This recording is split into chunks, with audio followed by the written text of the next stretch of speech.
Hello everyone, আজকে পহেলা বৈশাখ উপলক্ষে বাসায় রান্না করা হয়েছিল মুরগির মাংসের ঝোল। কিভাবে এই রান্নাটা করা হয় সেটাই শেয়ার করব। এজন্য কড়াইতে দিয়ে দিলাম পরিমাণ মতো সয়াবিন তেল, এরপর দিয়ে দিলাম 2টা তেজপাতা এবং দিব হচ্ছে কিছু আস্ত জিরা, এরপর দিয়ে দিব হচ্ছে পেঁয়াজ কুচি। এইখানে পেঁয়াজের পরিমাণটা একটু বাড়িয়ে দেওয়া হয়েছে। এখন হচ্ছে পেঁয়াজ কুচিটা ভালো করে একটু সফট হওয়া পর্যন্ত ভেজে নিব এবং সাথে সাথেই দিয়ে দিলাম স্বাদ মতো লবণ এবং দিয়ে দিলাম হচ্ছে আদা বাটা এবং হচ্ছে রসুন বাটা। তো আদা বাটা রসুন বাটাটা যার যার পরিমাণ মতো দিবেন এবং ওই সাইড থেকে আমি জিরাও বেটে নিয়েছি এবং আজকে আমি রান্নাটা করব সব বাটা মশলা দিয়ে। তো হালকা একটু জল দিয়ে দিব বাটা মশলাটা ভালো মতো কষানো হয়ে গেলে। তো একটু সময় নিয়ে আমি কষিয়ে নিচ্ছি। এখন হালকা একটু জল দিয়ে দিলাম, এরপর হচ্ছে আমি দিয়ে দিব জিরা বাটা এবং হচ্ছে দিব শুকনো মশলা। তো এখানে আমি পরিমাণ মতো কাঁচা জিরার বাটাটা দিয়ে দিলাম, আজকে আর জিরার গুঁড়া দিব না। এরপর দিলাম হলুদের গুঁড়া এবং দিব হচ্ছে পরিমাণ মতো মরিচের গুঁড়া। আর আজকের তরকারিটা কিন্তু একটু ঝাল ঝাল করে রান্না করব, আর যেহেতু বাটা মশলা তো এটার ফ্লেভারই কিন্তু আলাদা।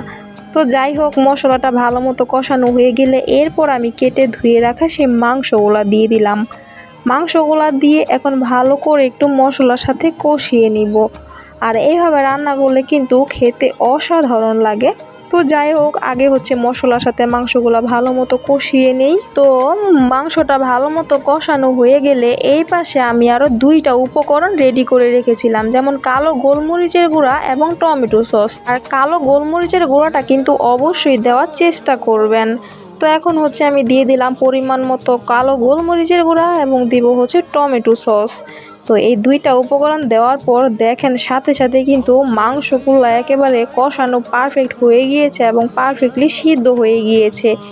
তো মাংসগুলো ভালো মতো কষানো হয়ে গেলে এই পাশে আমি আবার গরম জল বসিয়ে রেখেছিলাম। আজকে রান্নাটা কিন্তু আমি গরম জল দিয়েই করব। এখন হচ্ছে দিয়ে দিলাম ঝোলের জন্য পরিমাণ মতো জল, আর এইখানে অবশ্য আমি গরম জলটা দিয়েছি, আপনাদের হাতের কাছে যেই জলটা থাকবে সেটাই দিবেন।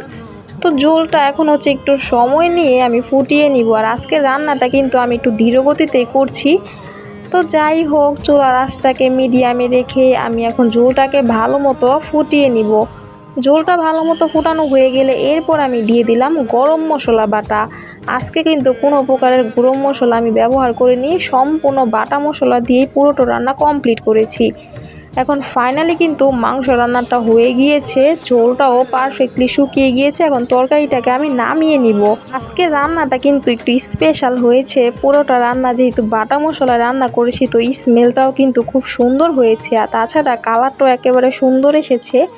তো আজকের এই মাংস রান্নার ভিডিওটা ছিল এই পর্যন্তই। যদি ভালো লেগে থাকে অবশ্যই কমেন্ট করে জানাবেন, তাছাড়া রান্না করে খেয়ে অবশ্যই কমেন্ট করে জানাবেন। তো আজকের রেসিপিটি এই পর্যন্তই ছিল। যদি ভালো লেগে থাকে অবশ্যই লাইক কমেন্ট শেয়ার করবেন। টাটা।